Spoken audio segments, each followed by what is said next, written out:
एक middle class लड़की के ख्वाबों का राजकुमार सफ़ेद घोड़े पर चढ़कर नहीं आता है। वो तो बस यूं ही गलियों में मिल जाता है। मैं एक अनाथ लड़की थी, अनाथालय में पली बड़ी थी। 10वीं के बाद से ही पढ़ाई के साथ साथ पार्ट टाइम नौकरी भी करने लगी। पढ़ाई में औसत थी, तन्हाई और दर्द तो जैसे कभी न जाने के लिए ही मेरे जीवन में आए थे। वैसे तो कई क्लासमेट थे मेरे, पर शायद मेरे दर्द को मुझसे अच्छा कोई भी महसूस नहीं कर सकता था। जिस लड़की की न माँ हो, न बाप हो, न कोई बहन और न कोई भाई, उसके लिए ज़िंदगी एक सज़ा से कम नहीं होती है। न तो रोने के लिए कोई कंधा, न परेशानी हल करने के लिए किसी का साथ। उलझ कर रह गई थी मैं अपनी बेकार सी जिंदगी में। ना तो मुझे किसी से प्यार था और ना मुझे किसी का इंतजार था, लेकिन वक्त को कुछ और ही मंजूर था। मैं 18 साल की हो चुकी थी। आगे की पढ़ाई करने मुझे दूसरे शहर में जाना पड़ा और साथ ही मैं पार्ट टाइम जॉब भी करने लगी। सप्ताह के 6 दिन क्लासेस और ऑफिस में बीत जाते थे और संडे थोड़ा आराम करके ख़त्म हो जाता था। खुद के लिए तो समय ही नहीं मिलता था। मुझे कुछ पैसे सेविंग्स में चले जाते थे और बाकी के पैसे ज़रूरत के सामान खरीदने और कमरे का किराया देने में ख़त्म हो जाते थे।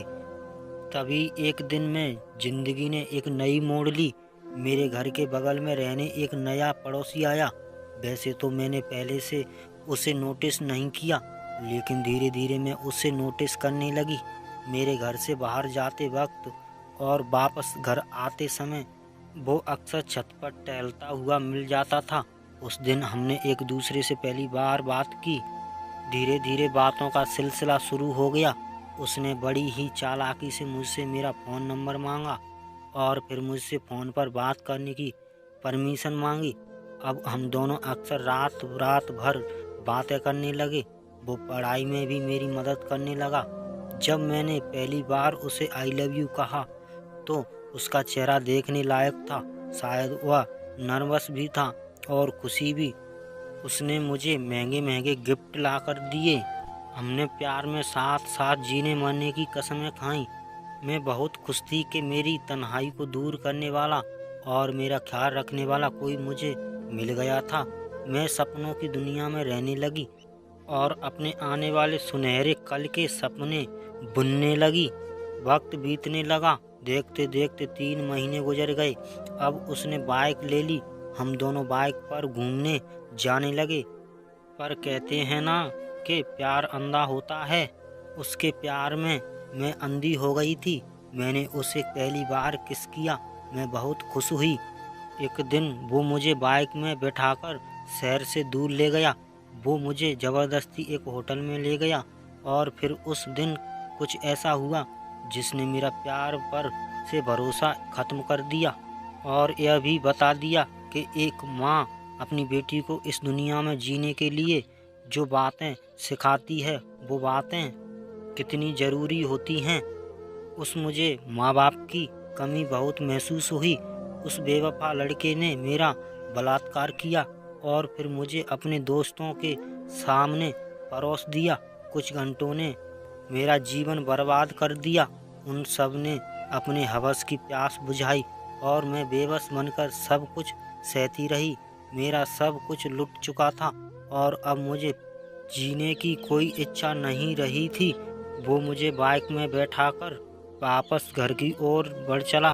मुझे समझ में ये नहीं आ रहा था कि अब मैं क्या करूं। जब बाइक पुल के ऊपर से गुजर रही थी तभी मुझे ख्याल आया कि क्यों ना मैं नदी में कूद जाऊं। नदी वैसे भी पानी से लबालब भरी हुई थी। शायद मौत मुझे बुला रही थी और मैं भी मौत के आगोश में समाने को बेताब थी। मैंने उसे बाइक थोड़ा धीरे चलाने को कहा और बाइक के धीमे होते ही नदी में कूद गई। कुछ मिनटों के संघर्ष के बाद मुझे इस जिंदगी से छुटकारा मिल ही गया। शायद मुझे अंधा प्रेम नहीं करना चाहिए था और मुझ में इतनी ताकत होनी चाहिए थी कि मैं उन दरिंदों से खुद ही इज्जत बचा पाती। काश मेरी भी कोई माँ होती जो जिंदगी के कदम कदम पर मेरा साथ देती। शायद परिवार का साथ मिलता तो मैं कोई गलत कदम नहीं उठाती। किसी का सच्चा साथ मुझे मिलता तो मैं भी आज जिंदा होती। या फिर गलती इस समाज की है जिसने स्त्री को इतना कमजोर बना दिया है कि वो किसी से अपनी रक्षा भी नहीं कर सकती है। प्यार कीजिए, लेकिन प्यार असली है या नकली है या पहचानने की भी क्षमता रखिए। किसी को भी अपना तन मन सौंपने से पहले अच्छी तरह सोच लीजिए। तो मेरे प्यारे दोस्तों, यह मौलिक कहानी आपको कैसी लगी यह हमें ज़रूर बताएं। आपके सलाहों और सुझावों का हमें इंतज़ार रहेगा। धन्यवाद।